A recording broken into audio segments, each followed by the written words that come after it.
Welcome to Audit Archive, where we run you through some of the most questionable and rather atrocious police encounters.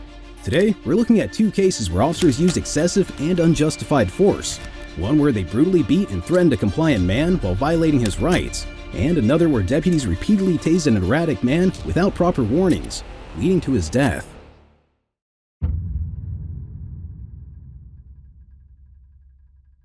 On October 29, 2016, in Vanderburgh County, Indiana, Evansville police officers responded to a burglary in progress on East Florida Street.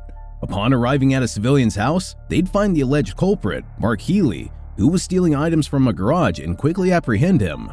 How the officers would handle the situation after that, however, was far from professional.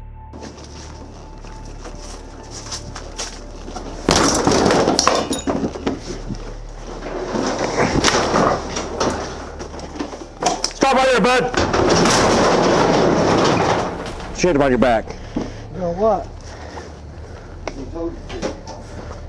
What? Who else is in here with you? Just me, I was cleaning, man. You ain't doing a very good job. Well, I ain't doing nothing wrong with it. Okay, you're not under arrest. I know I... No. You're not under arrest yet, okay? Till we figure out what's going on. Okay. How you been getting in here? Huh? How have you been getting in here? This door's been locked and this door's been locked. Here, right here, I tried to get the, there. Push that door up out of the way. That's Damn, man. Look here!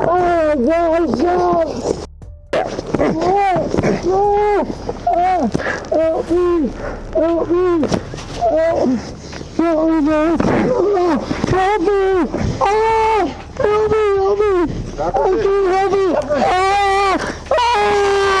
Oh, stop! Stop, please!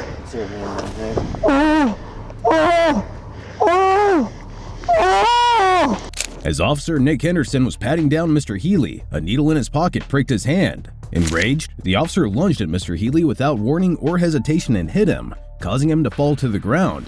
Despite Mr. Healy already having been apprehended, inactive, and compliant at all times during their interaction, Officer Henderson continued to beat him and apply his body weight on the victim, even after he was already wincing in pain. Through his actions, the officer had violated his department's code of ethics and oath as an officer, which states, "I will maintain courageous calm in the face of danger, scorn, or ridicule, develop self-restraint, and be constantly mindful of the welfare of others. Honest in thought and deed in both my personal and official life, I will be exemplary in obeying the laws of the land and the regulations of my department." Along with the section, "I will never act officiously or permit personal feelings, prejudices, animosities, or friendships to influence my decisions. I will enforce the law courteously and appropriately without fear or favor, malice or ill will, never employing unnecessary force or violence, and never accepting gratuities."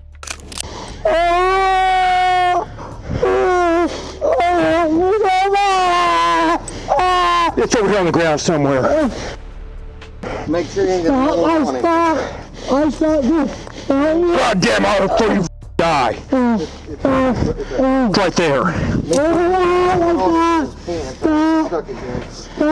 Stop kicking. I am not. Stop.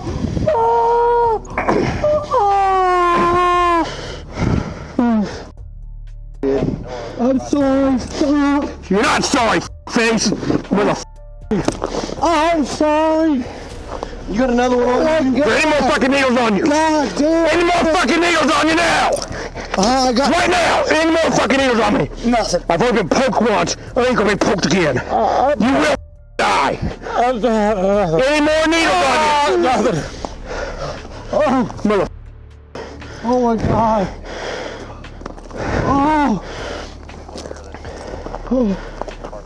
Where was it at? It's in the goddamn pocket. Oh my God. You got any more needles on you or no? No. Stupid ass Oh my God. donkey. Oh my God, it hurts. You got any diseases? Considering how brutally the officers were handling Mr. Healy, it's safe to say that they were in direct violation of his fourth constitutional right, which states, The right of the people to be secure in their persons, houses, papers, and effects against unreasonable searches and seizures shall not be violated, and no warrants shall issue, but upon probable cause, supported by oath or affirmation, and particularly describing the place to be searched and the persons or things to be seized. Unfortunately, the officers weren't done subjecting the victim to torture just yet. Uncuff him and let him take his own fucking clothes off. Don't get stuck again. Roll over on your stomach. On your stomach! Okay. You hear me? Yeah, I do.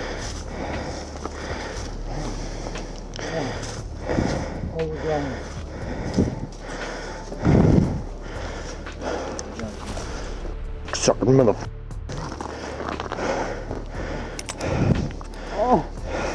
Shut up. Let's loose my words right now. Take them coveralls off. Count for. You move and you will die. I'll shoot you in the fucking back if you fucking run. I need a sergeant here, use of force.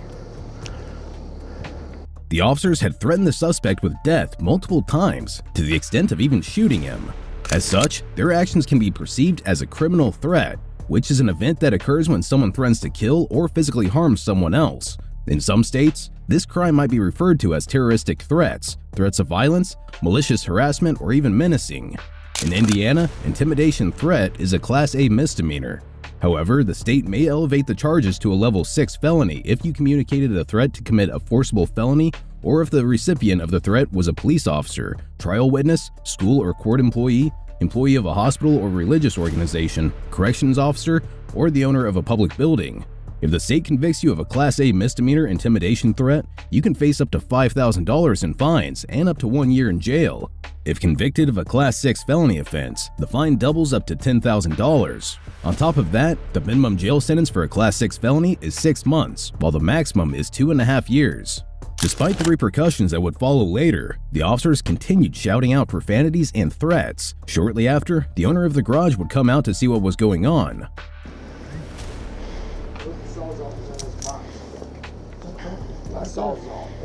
Get your shit off! Right now, I'm not gonna fucking tell you again. Get your you're going back in cuffs because you're going to jail. Start doing what you Get your goddamn pants off! Get them off! It's in there. Get your pants off now! Take them off! Right now! No, you're coveralls, you stupid piece of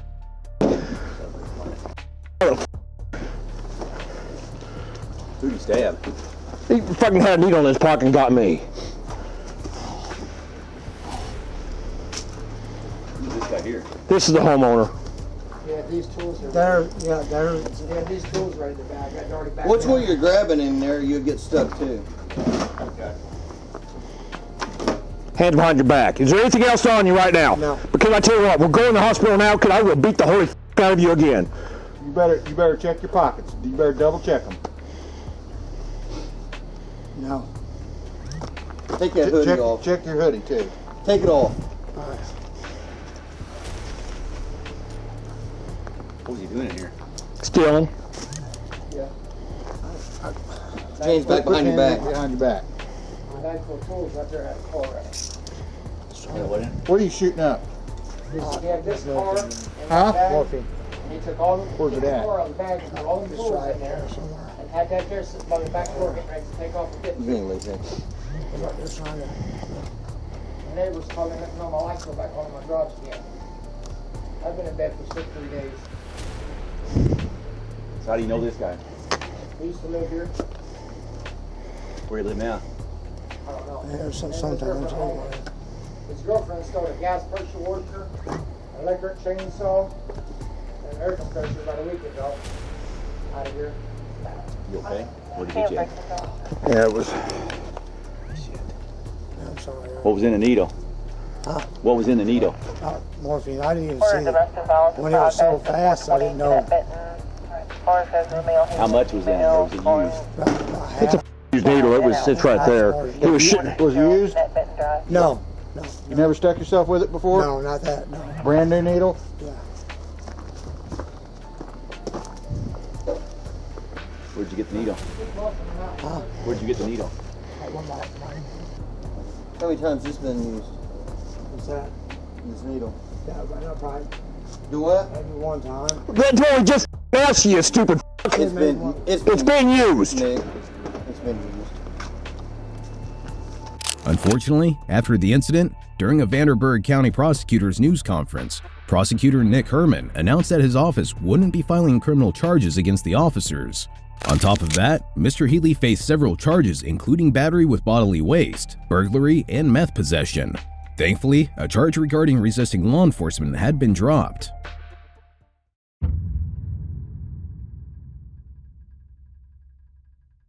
Next up, on November 20th, 2015, on Interstate 85 outside Atlanta, Georgia, 32-year-old Chase Sherman was driving home from a wedding with his fiancée and mother. However, Mr. Sherman began behaving erratically, suspectedly because of some synthetic marijuana he had taken days earlier, and ended up biting his fiancée. After that, he tried to jump out of the car as they drove through Georgia toward Florida. Desperate, his family called 911 to deal with the situation. In response, Coweta County Sheriff Deputies Samuel Smith and Joshua Stepanski were dispatched to the scene. Their presence, however, would only make matters worse.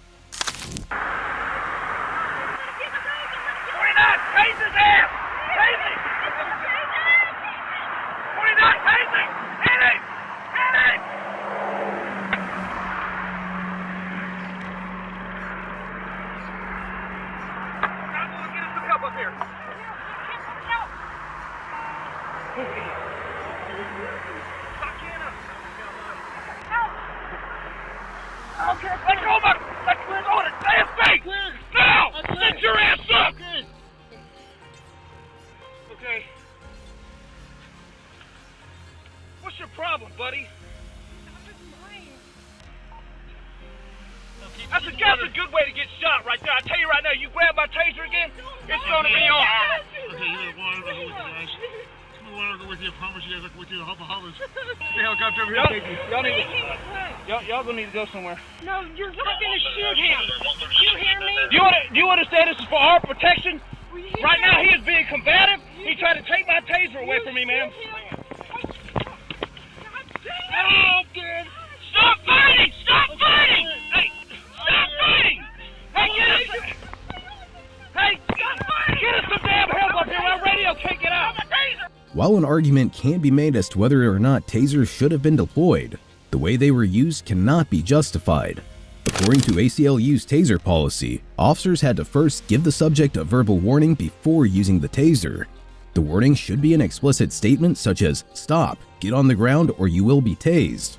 Such audible warnings, however, were never directly stated to the victim. Furthermore, there are special deployment considerations for elderly individuals where the use of a taser should generally be avoided. On top of that, taser manufacturers generally recommend that reasonable effort should be made to target lower center of mass and to avoid intentionally targeting the head, neck, chest, and groin. However, as was seen, the officers would tase the target multiple times around the chest and neck, severely endangering the elderly victim. Taser! I'll take it, please. He's got my taser! He's got my taser!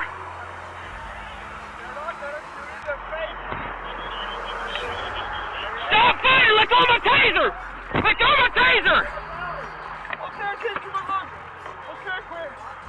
Okay.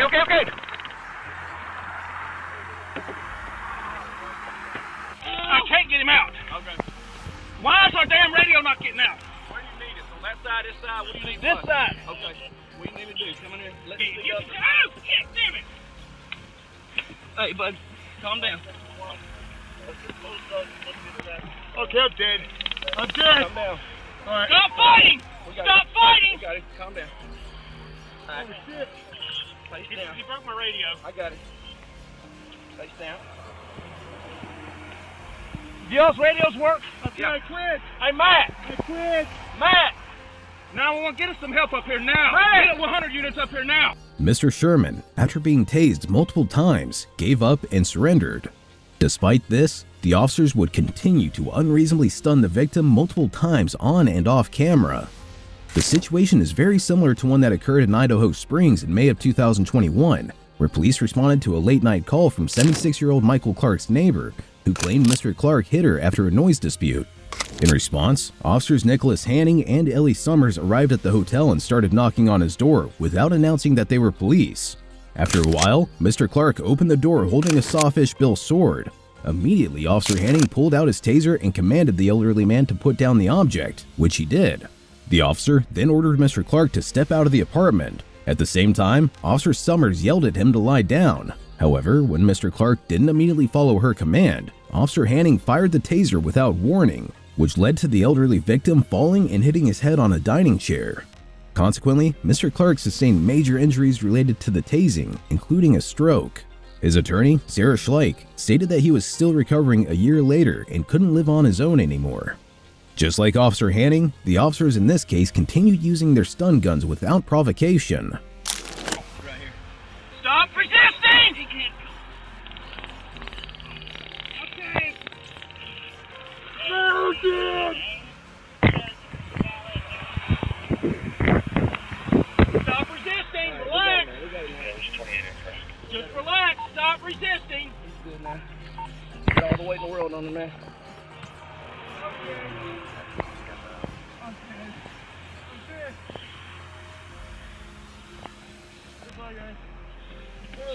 Don't kick me!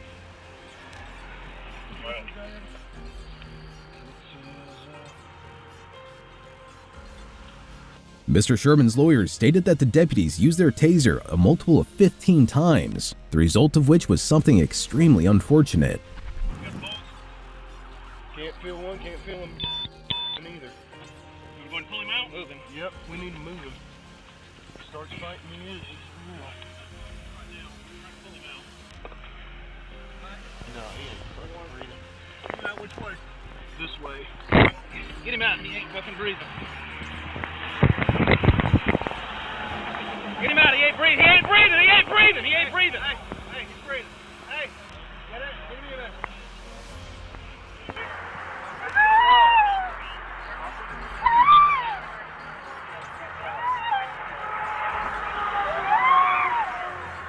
Get the family back. Guys. Dude, he was breaking my cuffs. They said he took spice a couple days ago. He started breaking my cuffs, so I went to go. I said, if you move again, I'm going to tase you. He took my taser away from me and started fighting me. Got out of the seatbelt, started fighting me. I pulled him back a little bit. He had to tase him from the back. He was restrained in the back seat. Look at me, look at my cuffs. I see that. You okay? Fuck no, we're fucked, dude. We are fucked. So, I mean, as soon as we got him out and got him out of the car as soon as we... I'm ready to do that drag and dummy thing. Dude, I'm fucking fired, man. Bullshit. Please. I mean, did you see my cuffs? Did you see my cuffs? Look at my cuffs. You're fine. Because of the officers' lack of care and professionalism, Mr. Sherman sadly died due to their actions. The officers had not only tased the victim several times, but had also punched him in the head repeatedly. All their actions combined would constitute deadly force, and according to the U.S. Department of Justice, law enforcement officers and correctional officers may use deadly force only when necessary, when the officer has a reasonable belief that the subject of such force poses an imminent danger of death or serious physical injury to the officer or to another person. However, since they kept tasing the victim even after he had already been detained via body weight, they violated this rule. No further updates have been made as of the date of this recording. Be sure to check out our previous video where we cover another outrageous police encounter.